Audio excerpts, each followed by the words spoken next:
It is the 22nd bipartisan briefing we've had on a highly successful mission to counter designated terrorist organizations, cartels, bringing weapons meaning drugs, to the American people and poisoning the American people for far too long. So we're proud of what we're doing, able to lay it out very directly to these senators and soon to the House, but it's all classified, we can't talk about it now. We're also going to tomorrow allow the HASC and SASC to see the unedited video of the September 2nd, alongside with Admiral Bradley, who has done a fantastic job, has made all the right calls, and we're glad he'll be there to do it.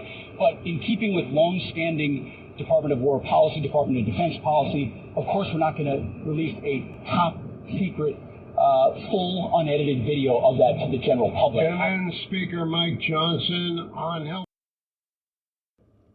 Pop quiz. What's a terrorist?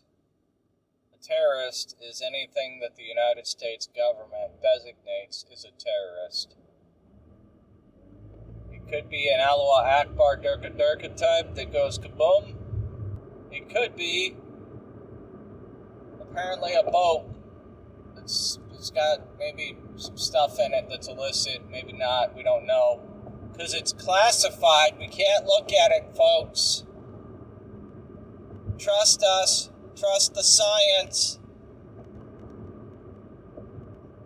The government would never lie to you. A terrorist could also be you. You could be a terrorist right now and not even know it. You might get radicalized by the internet, by Candace Owens asking questions, which you're not supposed to do. Ben Shapiro says don't ask questions. My 10-year-old can ask questions. Terrorism is just a tactic of war. It's a tactic of not even modern conflict. It's been around almost as long as the concept of warfare itself has been around. Ties in with other tertiary tactics like false flags, flying the flag of another country to place blame on an attack or to cover one's tracks, or all the above. And terrorism is an act of violence, a willful act designed to induce fear and get a preferred political or other effect out of your designated target. So terrorism doesn't have to be kinetic. It could also be economic. It could be ideological. And that's either the motivation for doing something or the desired end result. So you could have a theological desired result. You want people to worship Allah. Or you could have an economic preferred result. Pay me $1 million or I'll do bad thing. See, it's only terrorism when the United States and its allies designate something as terrorism. And because of things like the authorization for the use of military force, the United States pretty much has unilateral control over what is and what is not terrorism, okay? Believe us. We've got UN veto powers, so when one of our allied nations does terroristic actions, we can call everybody else racist for calling them out for stuff that's obviously terrorist actions, but it's not terrorist actions because we say it's not terrorist actions, therefore it's not. And I think I've officially used the T word enough to get flagged on this video, but I'm still gonna fucking publish it. Because fuck this game. We all see, if you got a functioning brain and you're not a partisan hack, you see what's going on here. America wants to rig the global rules in its own favor. We've been doing it forever. Other countries do this crap too. Yes, the desired result of a nation is that we're not going to have to follow the same rules that we impose on everyone else. It's good to be king. It's not fair, though, and you're going to piss off a lot of people doing it, and we have been. And then those same mechanisms of control and conquest that we use abroad inevitably turn upon our own populace. Our founding fathers warned us about this crap too, but we didn't learn. Not enough for it to matter. And now they're talking about designating terrorist groups here in the United States. This has been going on for a while now. They tried this back in the 90s, 80s and 90s with the PatCon stuff. That's why we wound up with Waco, Oklahoma City, Ruby Ridge. All that stuff is a byproduct of that era and that mentality. Do you want to see more of that crap? The Fed orchestrated false flag incidents that accidentally went live and whoops, or maybe on purpose. Because these agencies have a tendency to want to justify their continued existence and budgets. And I'm wondering if that's what the January 5th and 6th pipe bomber, whatever date that actually happened, I'm wondering if that was an op gone wrong.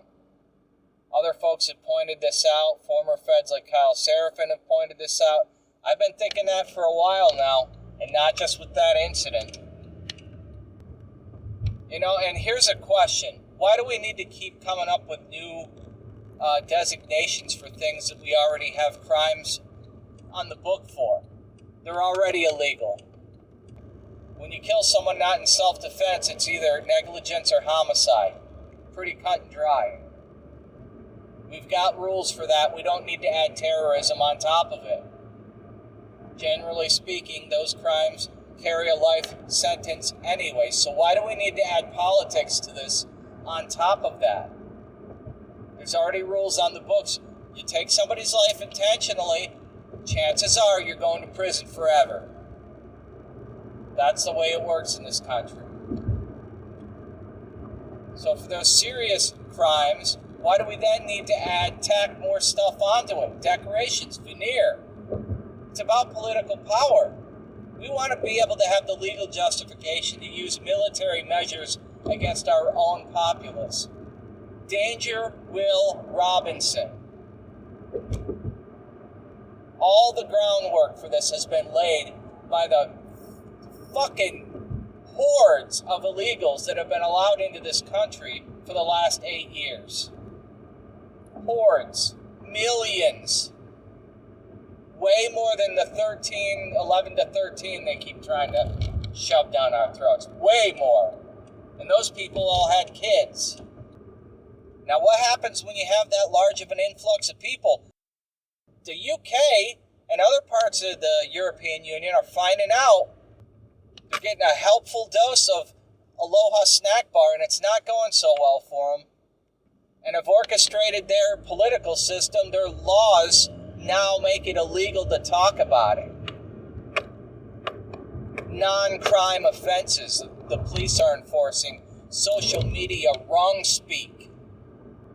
And if we got another 4 years of the Biden administration a la the cackling ninny, Kamala Harris, I guarantee you we'd be in that situation right now too. And they still want to do it.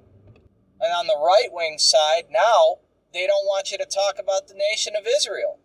You talk about Israel, that's considered anti-speech. They want to protect an entire country under the umbrella of you're a racist if you say anything about them. I don't feel comfortable with having an ally that I'm not allowed to criticize. I'm sorry. I don't have anything against those people. You know which people? Don't have anything against them. But I start feeling a certain kind of way when you try to make it illegal to speak about them. That makes me kind of feel like maybe there's something there. Something that I wasn't thinking before, but now that you're trying to pass a law, now I'm starting to think it. Don't put thoughts in my head, FedGov. I don't want them there. That's probably the intention, too. There isn't enough actual racism, so they have to whip it up intentionally. And then you've got chuckleheads like Nick, I guess you can't say his name, Nick Foxtrot, we'll call him, that people are calling the head of the MAGA, the new MAGA or America First movement. No, he's not. Go away. No, he isn't. I don't know, maybe 50% of the things he says, okay, I'm probably on board with, and they sound reasonable.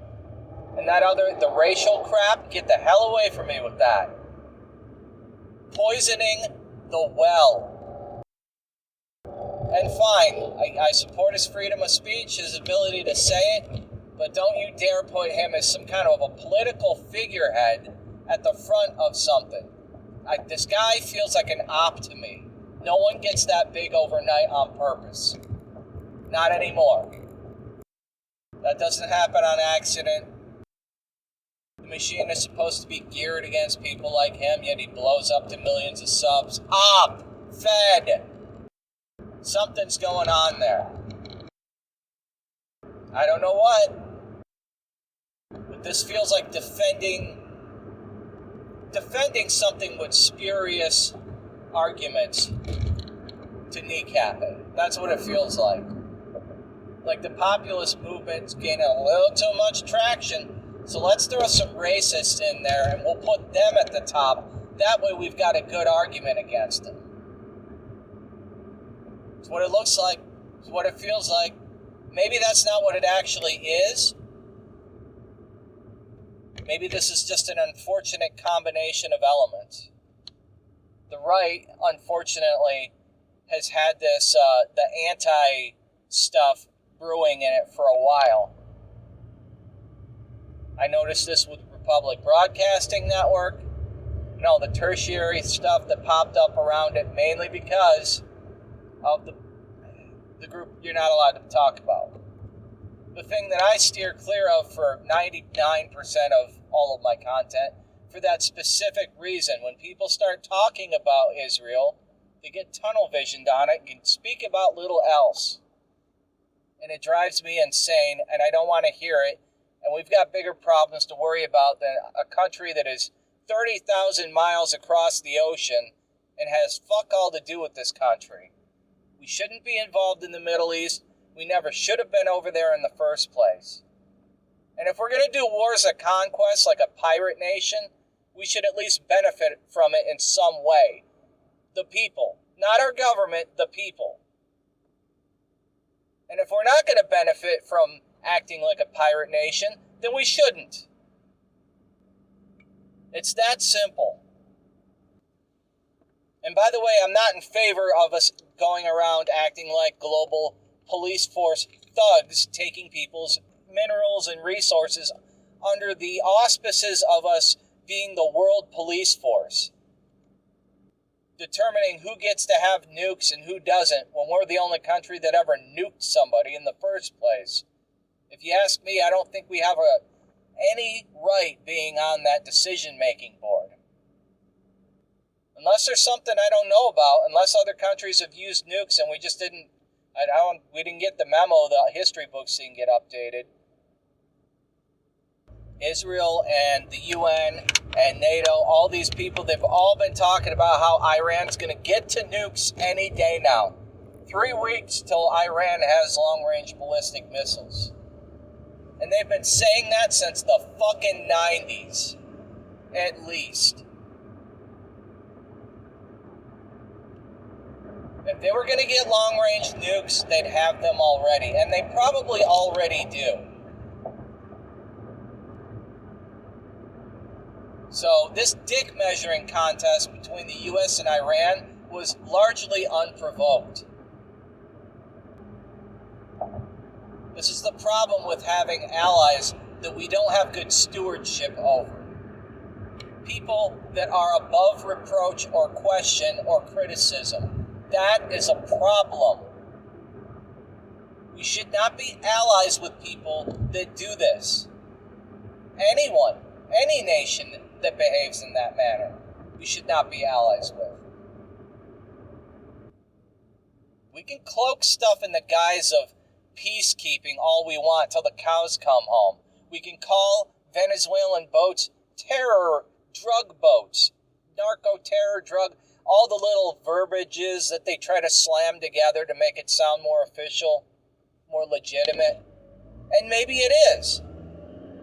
But I've seen too many of these false flag things throughout America's history peppered in there to trust anything that comes out of the War Department. At least that vocabulary is a little more honest with what's going on.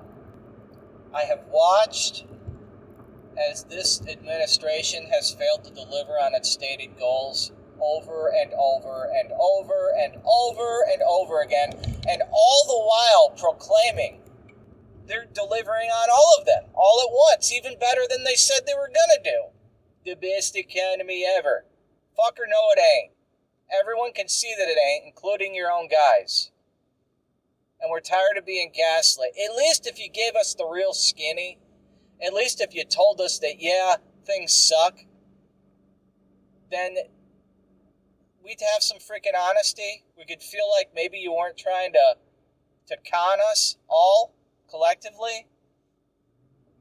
So I don't know what the deal is. Either you're that fucking blind that you can't see things on the ground the way it really is for Mr. and Mrs. America,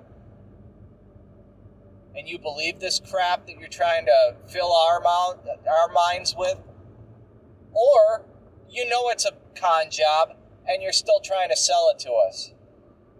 Whatever the case is, it's not working anymore. And trying to pass legislation that makes it so we can't speak ill of a certain country, not a good look either. Definitely not one that I'll stand behind. And if folks out there give a damn about free speech in this country, and you don't want to turn into the European Union or the United Kingdom, whatever's left of it, you'd care about not seeing that crap through too, even if you fall into that group of people. We turn into an authoritarian, you can't speak about XYZ police state, and it's a short road to Sharia law centers downtown Dallas. Because that is an umbrella that can be extended to other groups of people too. And it will. And you will have people in this country that will weaponize that legislation to do exactly that. And they will. If you think sanctuary cities are bad, you wait. Go ahead and pass this fucking bill. And see what mutates out of it in the coming years. That will be the wedge that will fucking destroy this country.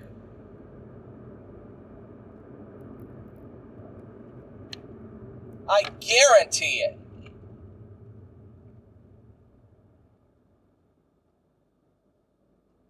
You know, it's bad enough you have platforms out there throttling people's speech. They won't let you say certain things and have reach.